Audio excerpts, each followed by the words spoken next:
Greetings Guardians and welcome to the channel. I'm Unclear, and today we're going to talk about Destiny 2. Now Destiny 2 is an interesting place, and it's one of those games where it has some really hits and has some real big misses. So I'll talk today about how I want to fix part of the game to make playing it more meaningful. So let's jump in.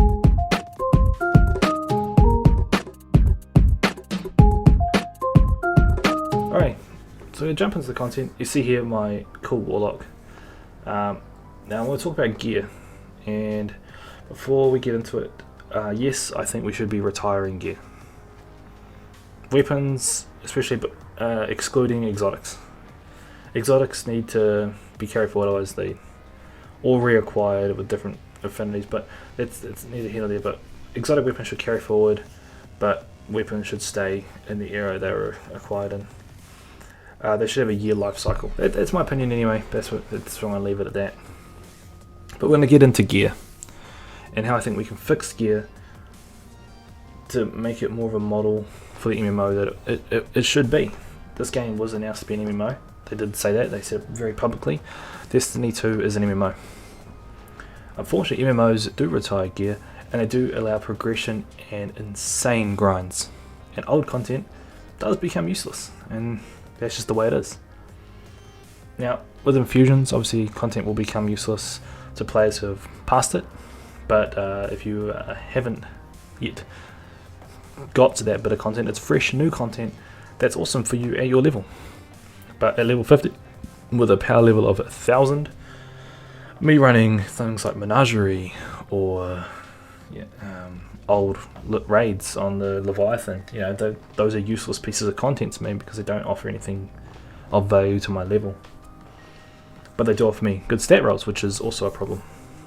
So yes, I do believe content should be retired and locked into the year it's sort of set in. But seasonally, I do believe you should be able to carry it through for the season. But yeah, once a year of seasons ends, yep, it's done. It's a vault weapon. It's good nostalgia. Good for PvP. PvP has no cap, no level requirements, so you always can use the ones you want there. But I mean, that's said, that's done. I'd like to know what you guys think. Comment down below if you agree or don't agree. It's fine. We'll have a discussion about that in the comments. We're going to get into gear, because gear is sort of the bread and butter of an MMO. Anyone who played any MMOs will know that your gear is why you keep returning. Whether you can craft it, whether you can farm for it, whether you can get better rolls, mods, or perks, that is why you play week in, week out. I'm currently playing Final Fantasy 14. I haven't quite hit max level cap. I started last week, but I know once I hit that level cap of 80, I think it is, I know I want to be running raids in that game. I know I'll need to be running high-end dungeons and mythic stuff and really going to get the stat rolls and gear perks that I want. And that's what you want. You want a player base to get to the end of your game and go, right, I need to keep farming because I need to get better. And unfortunately, we don't have to do that in this game. We get a good piece of gear and we can carry it on for years, which is odd. But we're going to talk about the stats first, how we fix stats. I mean, at the moment, all our stats are out of 100. You have 100 in every category. You're a walking raid boss. Really, you have 100 of everything. Everything's on the quickest cooldowns. You have the quickest resilience. Yeah, everything's amazing. What we need to do year in and year out is move their goalpost. And I believe the video I watched, I don't know if it was said by him first, but I watched a video from MTash saying he has a piece of gear. I think it's Entei swords, and for him to replace them in year 3 content, it needs to be 1 stat roll higher. Otherwise, it's completely useless. Which is kind of strange. You have a piece of gear for a full year, and then the next bit of year's content is, oh well, I got this amazing piece of gear, I don't need to farm for anything. Which kind of kills off the end game, and obviously makes it, I mean, it's cool for the player. You got a cool piece of gear, that's amazing. But in terms of game, well, I got the gear I want, don't care anymore.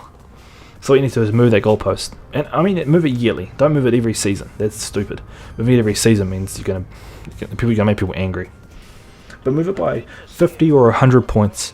So over that year, you grind for that stat roll you want. And to be honest, because you can move content through that year, you might get week 2 into the new year, get this bomb set piece. Yeah, maybe low level, but you can carry that year through. So you make a material for, say, year 3 infusion. It's like a cool crystal, year 3 infusion crystals, and it gets it to the, it just moves it up as we currently do with infusions. So you can keep that bit of gear rolling. But if, say, for instance, we moved it by 50 points this season, all my stats that are 70% of the bar will be at 50% of the bar. I then need to grind for gear to get back to 70%, which means I then will end up playing in-game activity for high-end roles and wanting to play high-end activity for in-game roles. At the moment, I love where my stats are. They're nice. They're not the best, but for what I do and what I play, they're pretty amazing. So I don't need to get any gear, which means when I get to the new level cap, I infuse all my current gear and go, oh, I'm done now. So I don't have to farm or grind or anything. So that's how I think we can fix sort of the gear grind, and I honestly think it's an interesting way of doing it. And yes, I know players new to the game will struggle, but I mean, if they move the goalposts, you will just progress through that to anyway. That motion will be normal to you. You go, oh man, I'm level 40. I got 30 stats in each category. I know when I get to 50 though, I'll be able to get that 150 or 200 stat roll that I want, and it's amazing. It's a cool feeling. And in doing that, you then will need to update the mod system and make it more grindy. When we have mods, I think there should be a one and done unlock. What I think should happen is they should go to a tiered system. So for instance, if I go to my inventory and go to modifications, here we go. We got Major Spec. I'm just going to look at that one because Major Spec gives you extra damage against powerful enemies. It doesn't state how much. I mean, we can work it out. Obviously, we have amazing players in this community that have worked it out. But it'd be cool if we see Major Spec tier 1, tier 2, tier 3, tier 4, tier 5. And when you click into it, it gives you those options saying how you can unlock them if you want to go to the detail. But say Major Spec tier 1, it gives you an extra 2% damage buff to major enemies. It's cool. It's a damage buff. You can put that on any piece of gear you want. It's cool. But say you want to get a tier 5 Major Spec, which is say 10 to 12% extra damage, you then have to run raids or raid bosses or particular strike bosses, or strikes again, but sometimes even Crucible if it's a Crucible aim themed mod. You go into that and say the Lake of Shadows boss is where you get Major Spec tier 5. Don't know why, but when it's on Nightfall activity, you can get it from there. Alright, Nightfall activities drop tier 5, so you can farm the Nightfall. You go in and then people just keep farming for this bit of gear. You may have already run it. You may have got your 100k bonus. You may have already done the few clears you needed to do to get the powerful drops, the premium drops, the bonus levels. But you want that mod. You then keep farming it, and it's a cool way to make stagnant content more relevant, especially farming. I mean, I know Destiny players. We farmed Omnigul for hours on end. I farmed that thing for days. I wanted that perfect Grasp of Malok, and I farmed it. I didn't even care how long it took. I just wanted one.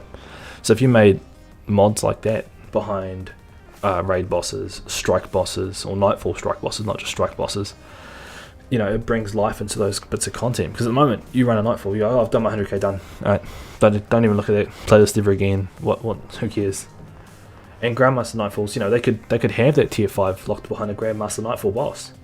If you do it on Grandmaster difficulty in a certain time frame, it's a guaranteed drop. It gets people pushing their envelope, trying to make it, way better. And I think that's a way to breathe life into this content. Other way is we've got a pretty good system now for powerful drops of how we get to max level. But I think we need to, increase that a little, tweak it a little bit. But it's pretty amazing the way it is at the moment. We start off a new season. There's a big level jump. Blues are slightly higher than what we've currently got. That system actually works really well. And yeah, the end level should be grindy. That's just how it is. You should be grinding those extra levels, But those levels need to mean something. And that's my problem with some stuff in Destiny. My level means nothing in a lot of places. And that it matters, obviously, in in-game activities where it should matter. But it should also matter in the world. Like, for instance, I'm here in the EDZ. I think this place looks amazing, that's why I'm here. Got towers everywhere. But the dregs around here. Me at level 50, power level over 1000, a level 2 dreg can still kill me. Yeah, it takes some time. I have more resilience now. But I can still die. In all fairness, they shouldn't even be able to touch me. I should be powerful that they can't touch me.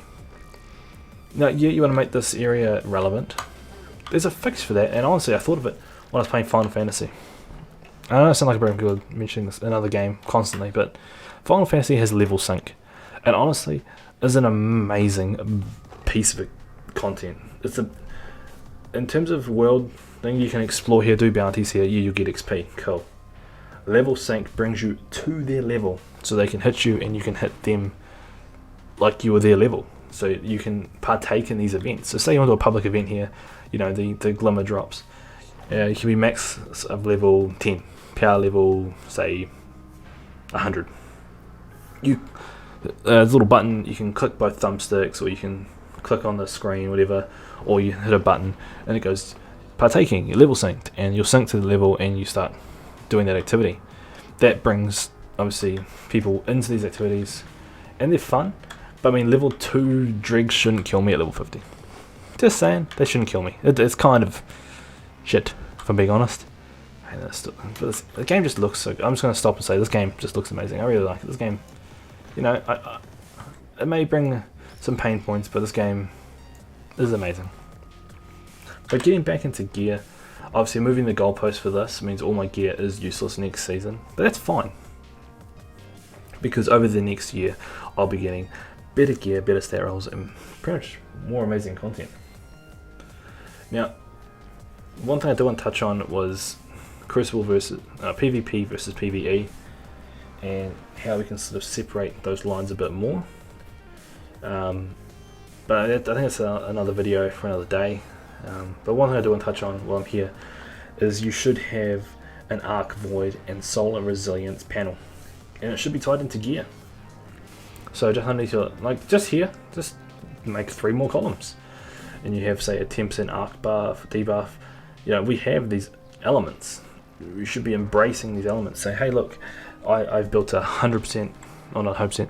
I've got a tier 10 arc resilience build, or a tier 10 solar resilience build, and you get all these different builds coming in, especially for nightfall farming and grinding. Bring it into the game. But I mean, that could be a conversation for another time. But anyway, guys, that's how I think we could fix Destiny's gear. And honestly, if you agree or disagree, comment below. I'm curious to find out. Anyway, guys, I want to say thank you so much for watching. If you enjoyed the content, be sure to like the video. If you're new to the channel or haven't yet subscribed, be sure to subscribe down below. And if you've got any other ideas, please comment them down below as well, as I'm curious to find out what you guys think, and how you think you could improve the Destiny goalposts and way we play. Anyway, guys, thank you so much for watching. Until next time, as always, stay safe, take care, bye for now.